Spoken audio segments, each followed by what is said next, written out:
Welcome to another episode of Blank Pages. I'm your host, Khalid, and as always, we have the co-host to our right, the lovely Tony Ann. How y'all doing? I hope you guys have been motivated. If you guys have a bad week, I'm sorry, but every day is a new day, so just try to get after it. You know what I'm saying? Thank you for coming again. Thank you for being here. Facts, you made it through the week. We are proud of you. facts. You did it. In whatever condition you made it in, you don't have to look 100%. You made it. Yeah, if you ended the week with a 5%, some people don't even get to see that 5%. Listen. Facts. But yeah, how your week been? Talking about the week. My week was quite a tumultuous week, but I'm here. Tumultuous. Yes, it was tumultuous. Here in Blank Pages, we teaches you new words too, because I've never heard that word. Can you You've please? never heard tumultuous? Let me know.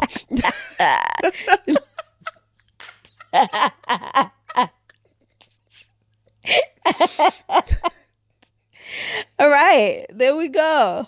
Tumultuous, y'all. Are you waiting for a definition? Yeah, Wow, what a way to put me on the spot. I'm sorry. But tumultuous is kind of, in my own paraphrased way, like a level 5 of like chaos. It's just chaotic and just a lot. That's my right off the top of my head kind of definition. Yeah.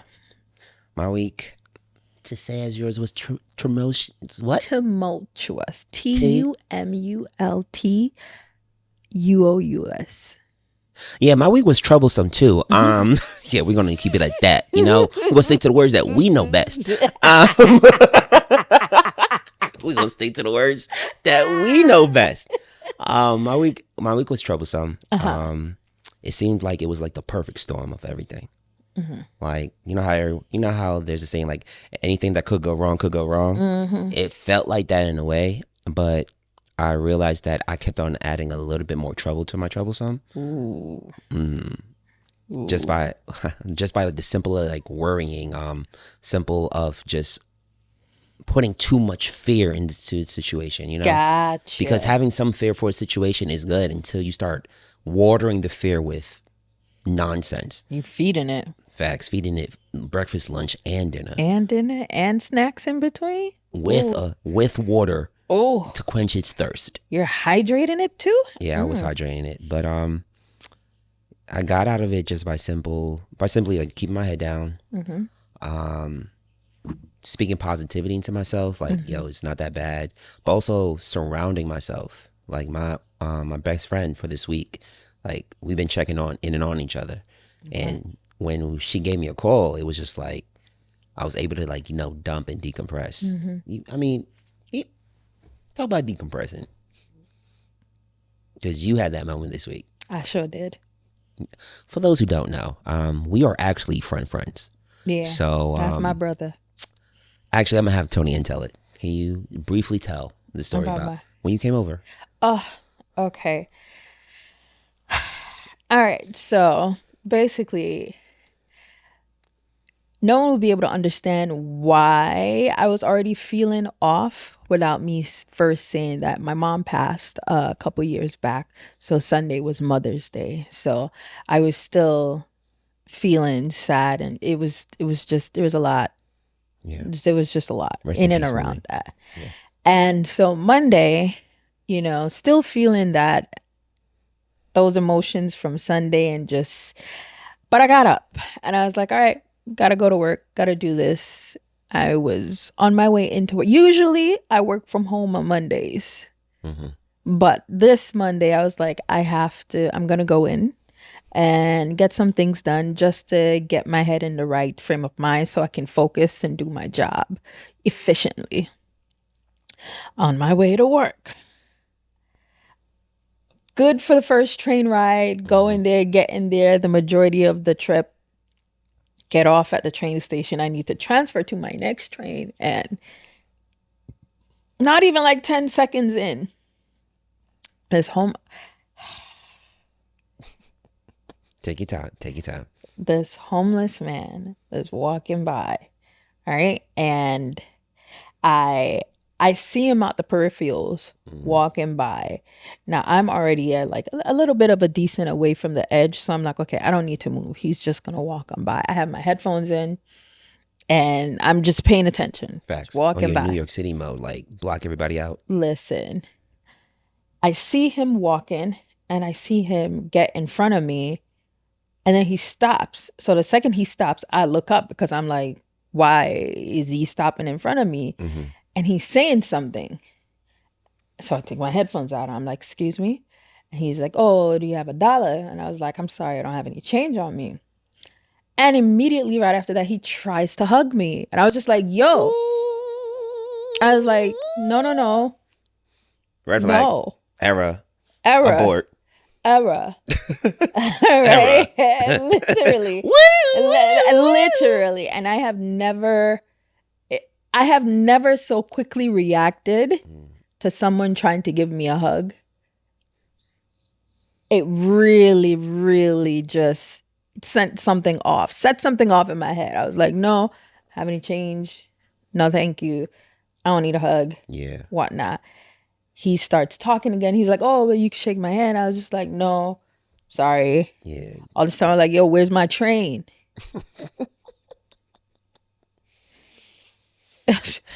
Yeah. Right? Yeah. And then he's still talking. And I'm just like, no. And he goes again to try. I was like, yo, no. Yeah, I'm sorry that happened to you, sis. Yeah. Then my train comes and I get on. But just that whole interaction just messed me up for the whole day. I've never felt so unsafe. And with everything that's been happening in New York, in the train stations and everything, it left a really, really bad taste in my mouth. And it just messed up my mental for the whole day. Tried to focus. I had to take the rest of the day off because emotionally I was just done. I was done. I like how even though that happened, I like the fact that you were still able to think about still trying to go to work. Granted, it's not a job that you over here like excited about, but you still had that form of discipline where even, and rest in peace, Mumi, even where you kept on feeling the emotions from Sunday. I know a lot of people probably use their sick days and just leave. Yeah. But it's that act of discipline of getting up, because I'm pretty sure still on that same Monday, this girl crazy. She wakes up every day at 5 a.m. Like the cock-a-doodle-doo 5 a.m. But I'm pretty sure Monday you woke up at 5 a.m. You tried to get some of your stuff done.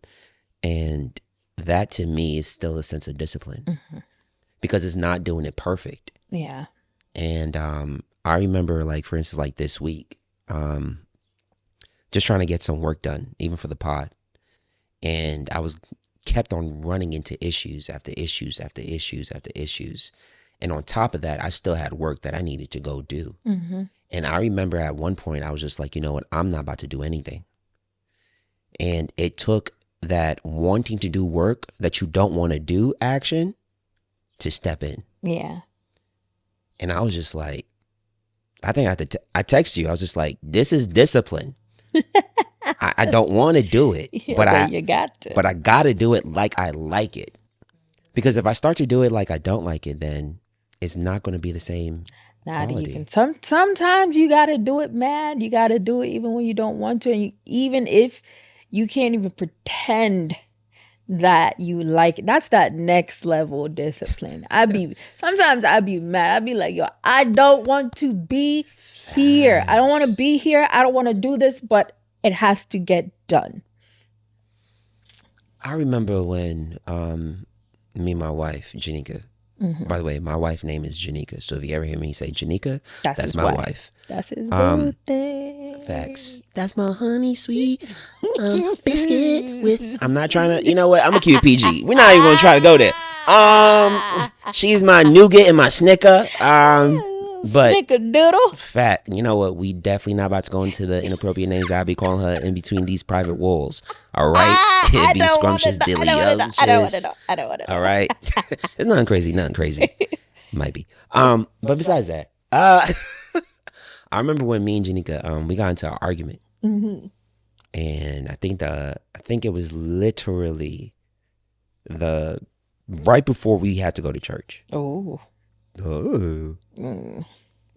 And I remember I'm having to lead, and I'm just looking at just her, I don't even want to see you right now.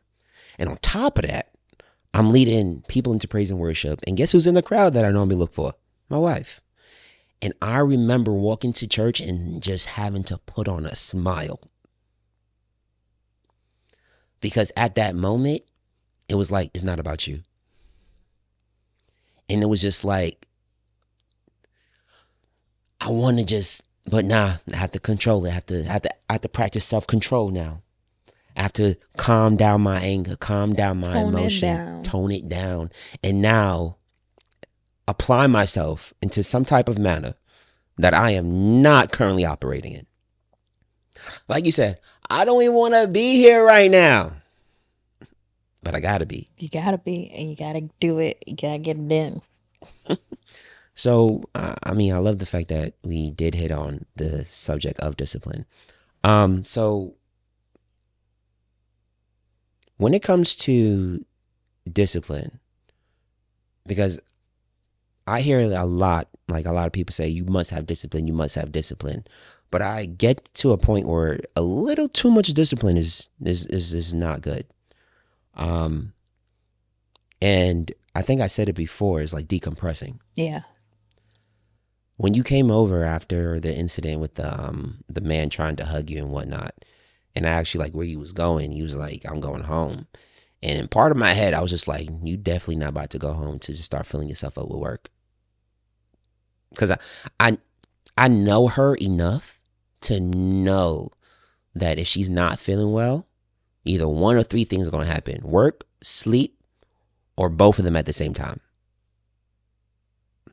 So I literally was just like, yo, come over. And I remember you coming over, and I remember telling you that you need a third place, because you have a place for home, you have a place of work, but you need a place where you can decompress. And I feel as though when it comes to like decompressing, it's just letting a load off, or just being able to sit back and relax and not having to deal with any mental pressure, physical pressure, you just being a lazy sloth and a bum. And that's perfectly fine for discipline. Because if you're always pushing yourself to go the extra mile, just like a car, your mileage is going to go way too high to the point in time where your engine is going to cop out. Your transmission is all whack. And now you're over here looking for a doctor to tell you, now, guess what? You have to now take a break because you have high blood pressure. You have to now take a break because you have high cholesterol. Granted, discipline is great, but too much of discipline can do the body bad. Yes. Too much of anything is not good. So my question for you is, when you were decompressing, what was that process like for you? Honestly, how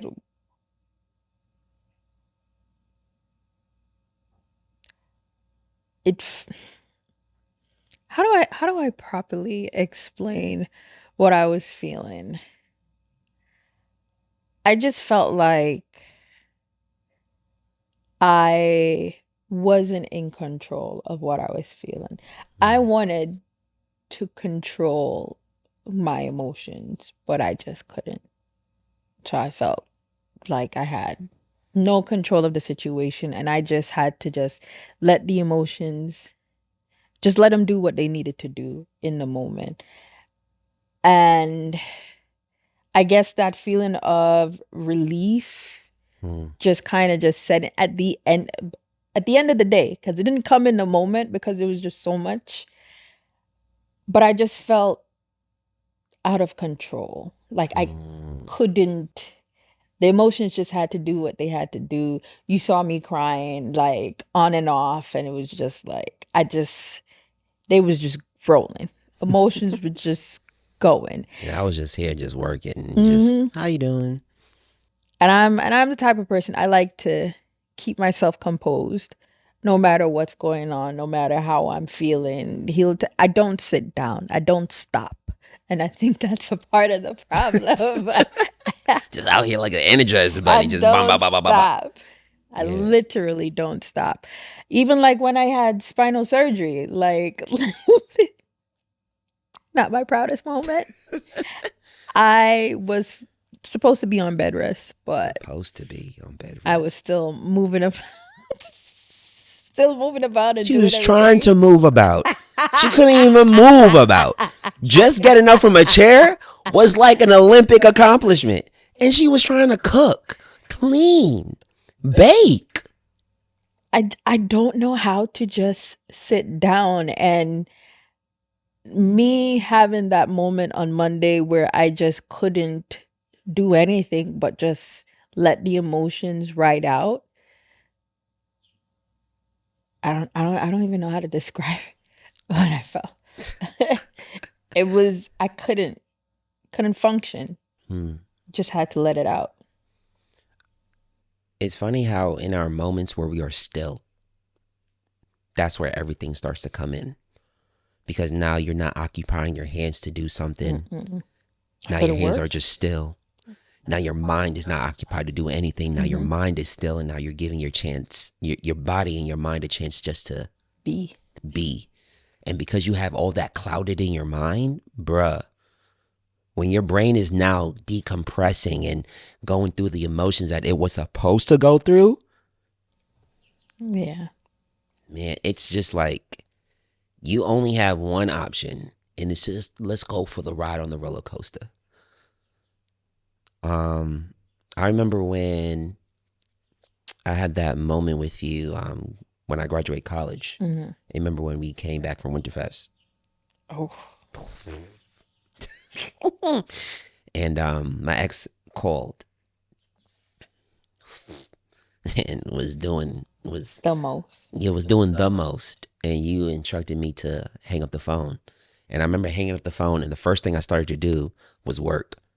And I started to pick up luggage, and I started to do all of that. And Tony Ann literally just told me, and she was just like, "Go sit down on the stairs." And I remember sitting down, and just tears start rolling because I'm over here thinking about the relationship.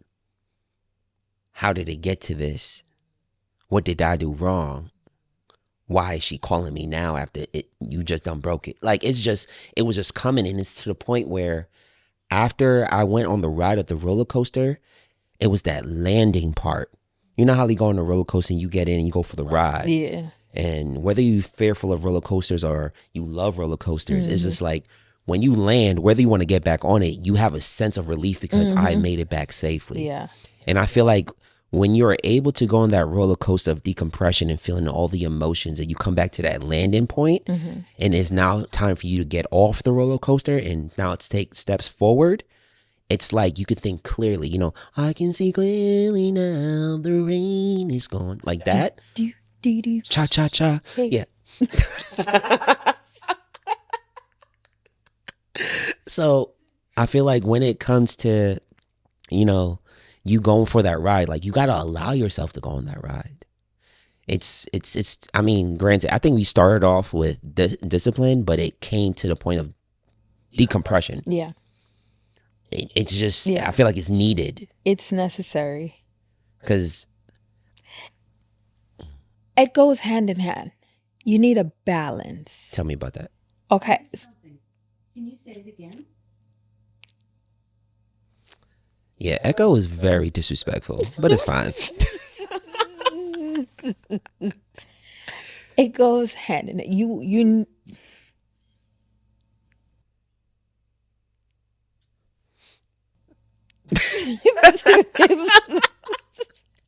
It goes hand in hand. you need that balance. You need to be able to have discipline to accomplish everything you need to accomplish, but you need to be able to decompress so that you can bounce back and continue to do the things you need to do. So, because I feel like when it comes to decompressing, it's literally like if you do not know how to decompress, stay on because we would definitely teach you in a few episodes of how to. But I feel like when it comes to decompressing, how do you do that if you are not used to that? See, that's the challenge now. You have to be able to recognize those moments where you can, and it's not even like, let's take me for example. It's not that I don't recognize I need to sit down or that I need to stop. I recognize those moments. I just ignore them. I just keep going. I'm like, I can do a little more. I can go a little further. I can push past what I'm feeling. And that's what happened this Sunday. Sunday, I woke up, I was feeling all that I was feeling. I didn't take the time to grieve and to mourn and to do whatever I needed to do that day to get some of those feelings out. I pushed through the whole day Sunday. Cried a little in the morning, but I didn't allow myself to really feel and go through it. And I ignored it. I felt it. Tony, and you need to sit down. Tony, and you need to take a moment. You need Facts. to feel what you're feeling. And I ignored it. And I woke up Monday and I was still feeling it. But I was like, you know what? Let me not stay home. Let me not let this feeling settle in. Let me go to work, focus on what I need to do. But I was already past that point and I needed to decompress. So that situation happening forced me to decompress. Facts, because it's funny. You called me and I was in a meeting, and I remember calling you back and you was on your way home, and I was just like, "Nah, come over." Yeah, I like how you kept it real because you was just like you ignored it. I ignored it. I think we get used to ignoring the flag in your head, like sit down Sit down, take a moment. until it's too late, and you're over here just like I'm weary. And now you're just dreading all the work that you got to do, whether it started off fun or not. You're just, and it's just when you start to ignore it and it becomes a habit of ignoring it, it's now like you're ignoring yourself. Yeah. Like you no longer are thinking about yourself. You no longer are practicing self-care because that's technically self-care. Listening to your body, listening to your soul, listening to your mind when is it time to take a break. Because you just rushing into the battlefield all the time, facing whatever you want to face. When do you have a chance to sit down and smell the roses? Listen. And then one thing that I've learned is that I don't want to be the person where you come to my funeral and the only thing that you have to say about me is how much I worked. Yeah. I was just a workhorse all my life. Trojan. Like, I was just a workhorse all my life. All I did was work, and no, There's so much more. there's way more. There's way more to life than just to be disciplined, head down, and just start working all the time. Granted, yes, that's a great way to live. But when do you come up and bring your head above the clouds and be able to sit down and be one with yourself? Because that's great. You could.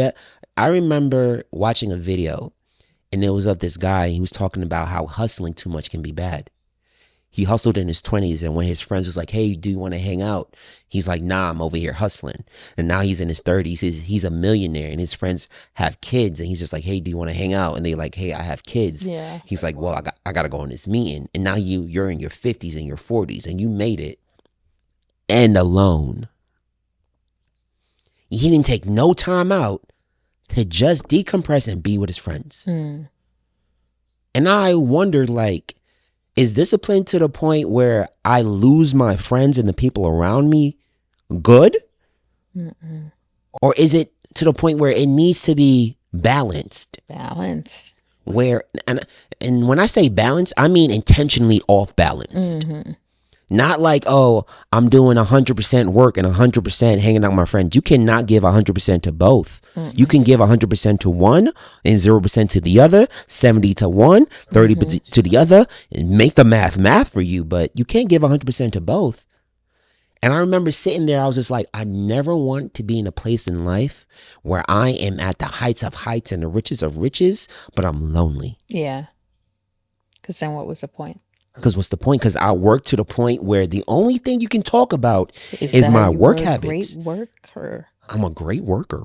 Great worker. Anytime I called on him and he was delivered. there.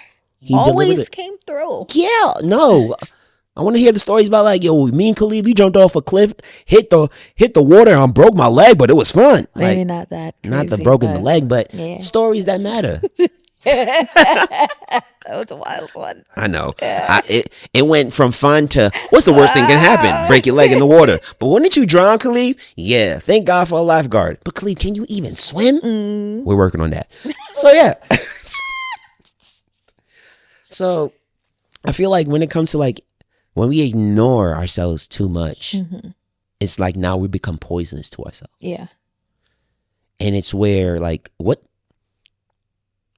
tips do you have for someone who wants to just keep on going, but it's that flag that keeps on saying, sit down? So I'd say the best way to think about it is that if you want to keep on going effectively and efficiently, you have to take short breaks or short moments of decompression. What happens when you put too much air into a balloon, right? You want it to last long or whatever, it's gonna pop. Yeah. And that's what happens when you keep going, when you keep pushing, when you don't stop. But let's say you work 80% of the time, you take 20% breaks, right?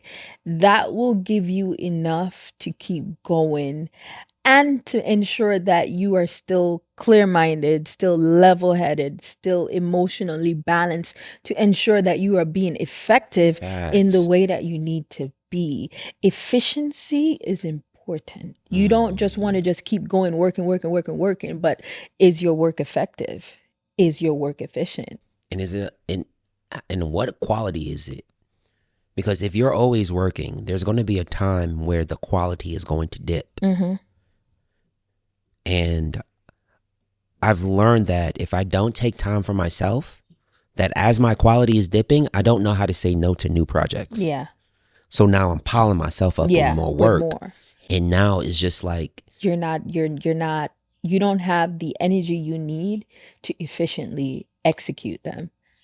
and now it's not in, I feel as though when we see our lives as work, we only see the like the 9 to 5 or the entrepreneurship or whatever job that we're doing that requires our activity. But also being a friend is work. Yes, it is. Being a husband is work. It sure is. Being a brother is work. Mm-hmm. So as you are working at your whatever job that you want to do or an entrepreneur, it's also work to be a family person. Yeah, yeah.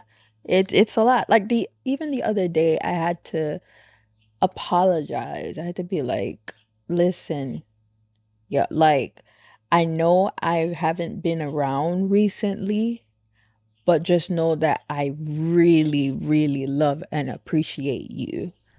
I had to tell that to my friend because I'm aware of the fact that I haven't been around, that I've been working, that I've been doing what I needed to do, but there's no love lost.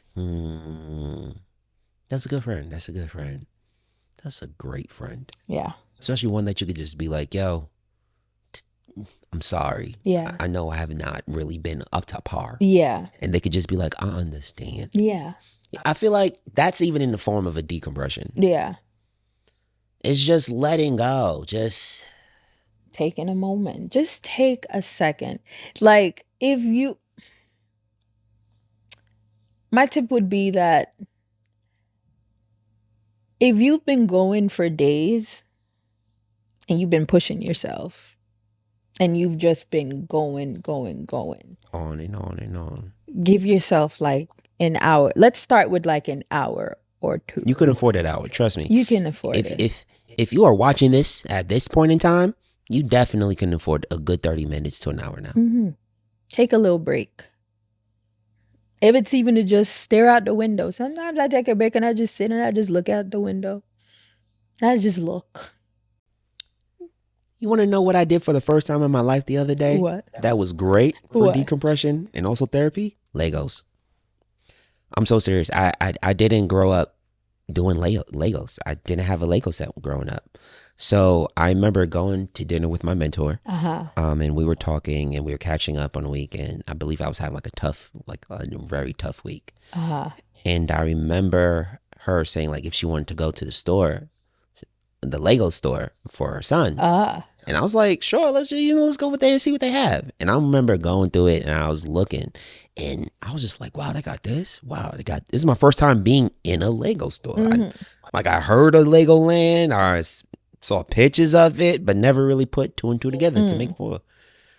And I remember going through the aisles and I finally picked the one that I wanted. It was the Iron Man gauntlet with the stones on it from Endgame.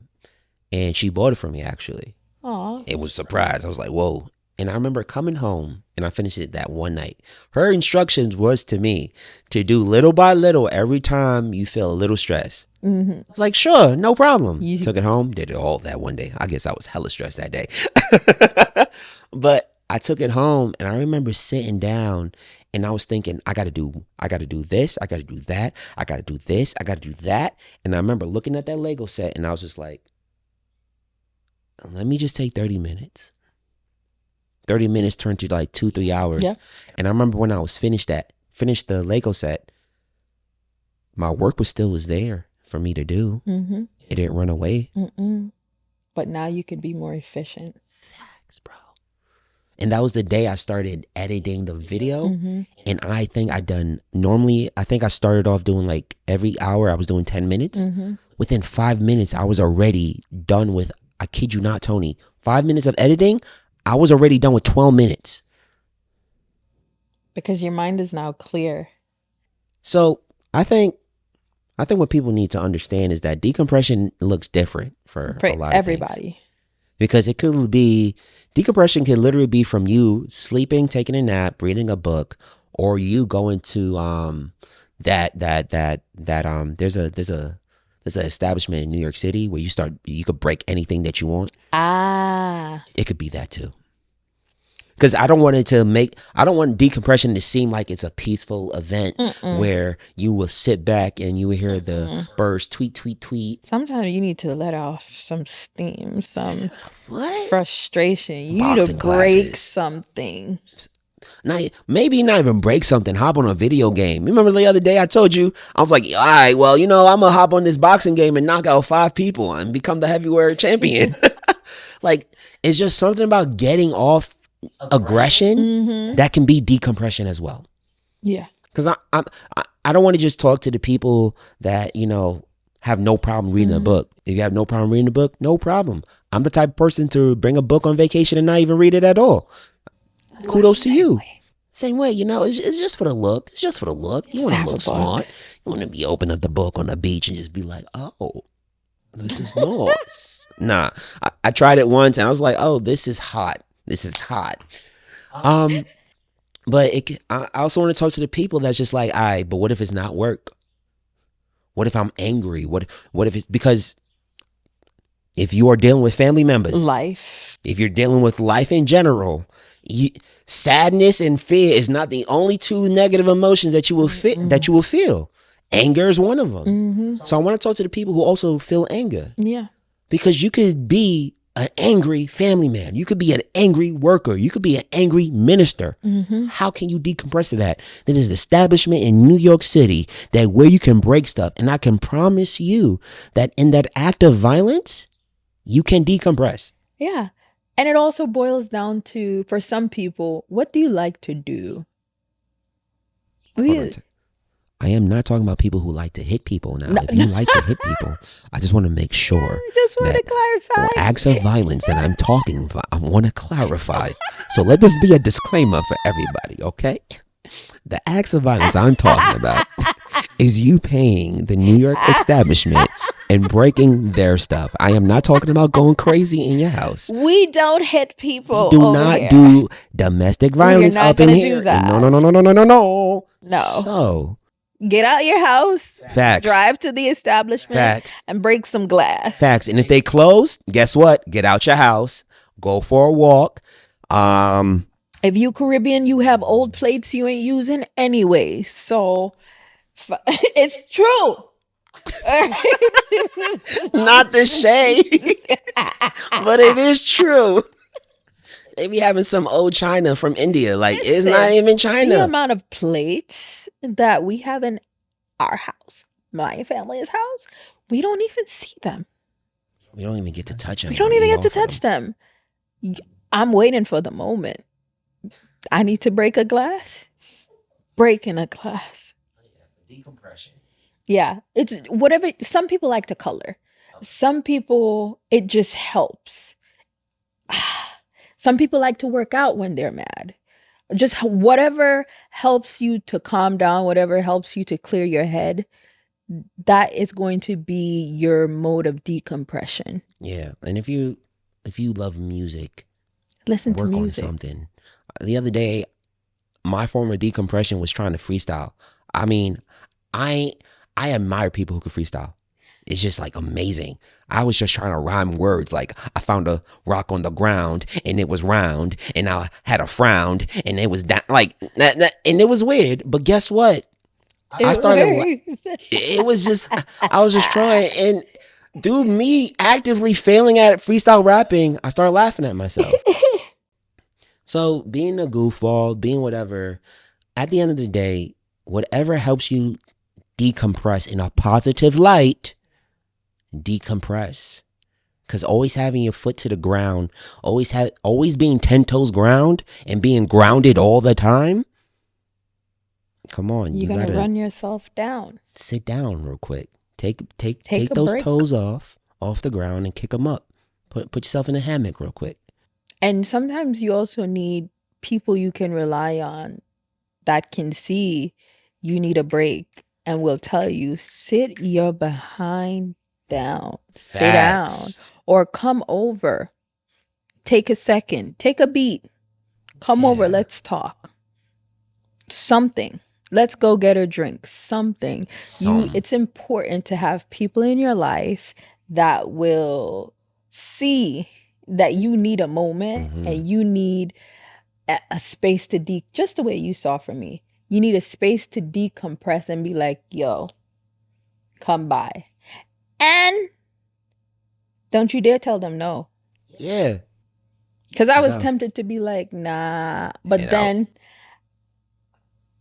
I was ready to tell you, come. And also, if you do invite someone to decompress, your job is to say nothing.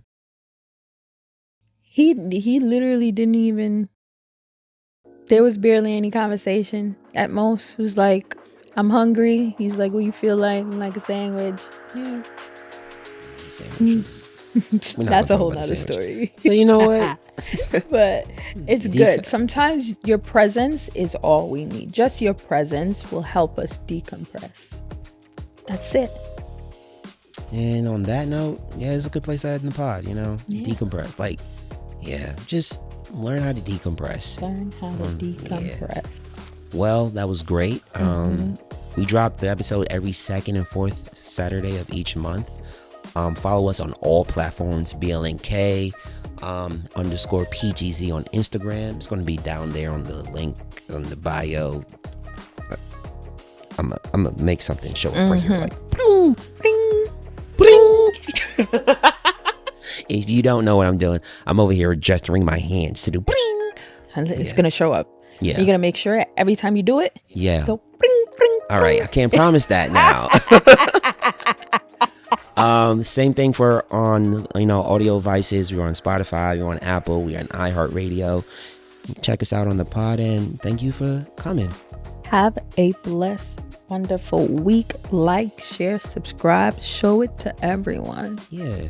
And if you know someone that just needs a wake-up call to decompress, send them this episode. There we go. Facts. And much love. Bye. Bye. And that is good. First it was for